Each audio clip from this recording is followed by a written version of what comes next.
This me here makes it even more, if you were lying, it would make it more blasphemous, because this is called the enclitic. Let me see if I can show you that. You can look that up, E-N-C-L-I-T-I-C. See right here. That's enclitic, and that's enclitic. Okay, this is the enclitic accusative. The enclitic is used to stress a closer relationship. See, the accusative, this is the normal accusative, and that's right here. See, ime. All right, which is the object of love. You know, if God were your father, you would love me. That's the normal accusative, right there. Okay, that's the word for me in Greek. The normal accusative word for me. But enclitic denotes a closer relationship.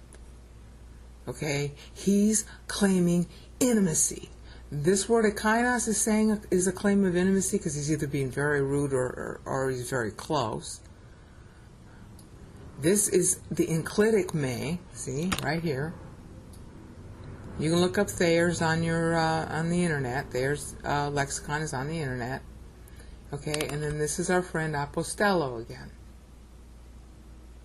All right, so he's stressing and stressing and stressing. I know Dad better than you do. I was there, Jack. That's what 838 said. Okay, remember? See, 838. I've seen side by side with Father. Okay, he, that one, is the literal Greek. That one, me, he sent. Or in English we just say that one, that'd be corrected translation, sent me. Okay? And it's enclitic, and there's no English equivalent of that. He sent me who's intimately close to him. He sent me who's so close to him that in the Greek, I put my name right next to his, and I just call him that one. See, that one, that means God. That's referring back to God. Me, I'm right next door. See, that relates right back to verse 38's para. All right? Right beside him. Para means to be beside. Let me, there, so you can see it a little bit. Okay? Right at home, right side by side. See? Okay, so he's doing the same thing in verse 42, asserting his intimacy with Dad.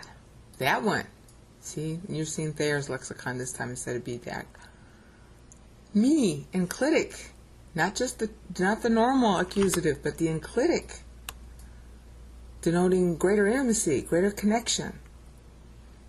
And then comes the verb. So it's God and me, and then the verb he sent. And it's in the aorist, meaning that Christ is just as timeless as that one, Dad. Dad sent. That's aorist, timeless. And who'd he send? Me. Yeah, and I'm right next to him. Para in 38. Okay? This is why the Jews wanted to stone him. Okay? I have seen side by side with, is what this should say. Dad. My dad. Okay? So, when you get to 42, alright, this was the context. Let's go back. He was talking to those who believed in him.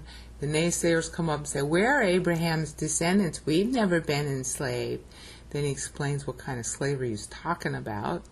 And then he acknowledged, yes, you're Abraham's descendants, but you want to kill me, so my word has no place in you.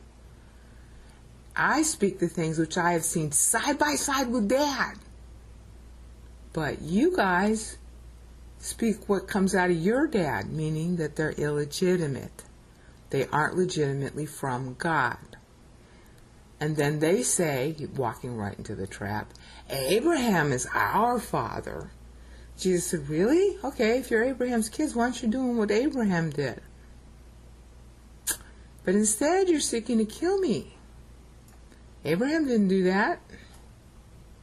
Now notice, you're seeking to kill me. Abraham didn't seek to kill me, which again means he existed at the time Abraham existed. You see this? If you're Abraham's kid, do what Abraham did, as if he were there. Okay? And then he says, but you're seeking to kill me. You're seeking to kill me. I told you the truth, which I heard from the source of. This is really from the source of. Not just from, but from the source of. Let me show you. Okay?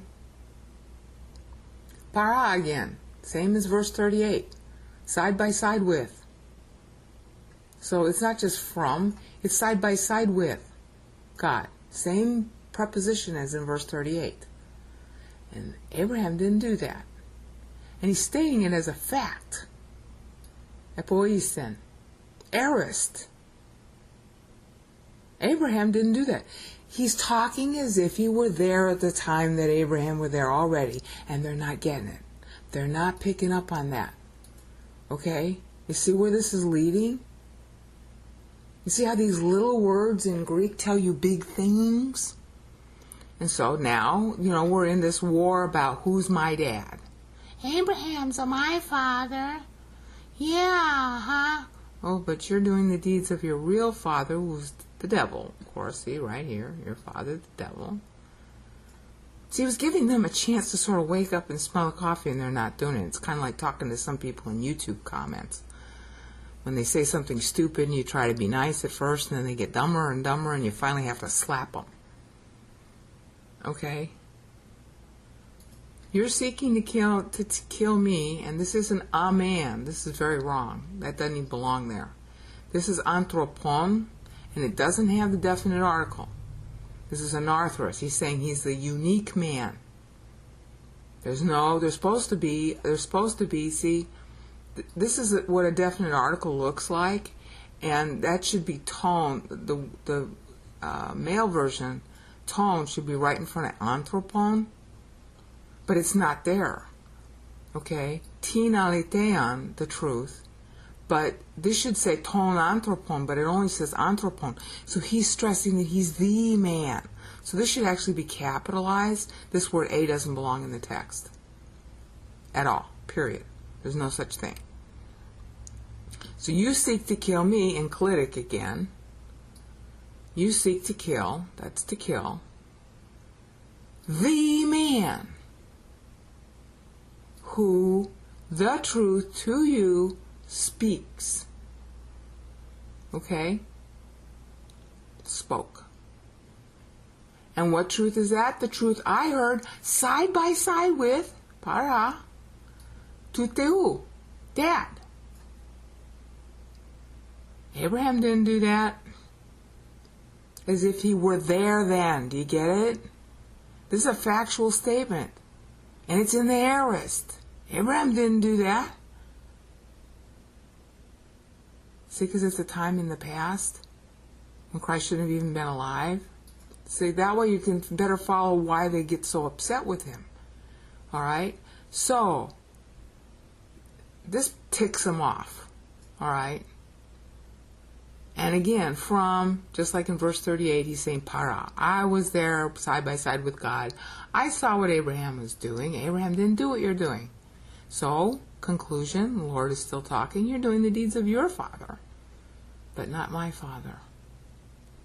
So, that's why they're so ticked off. And that's why they say, we were not born of fornication.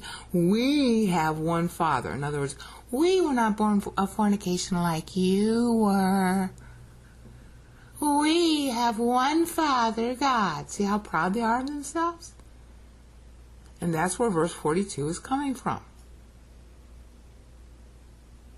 Okay? Now, I'm going to end this episode because I'm coming up on the 20 minutes. Look at Exodus 4 and then we'll resume.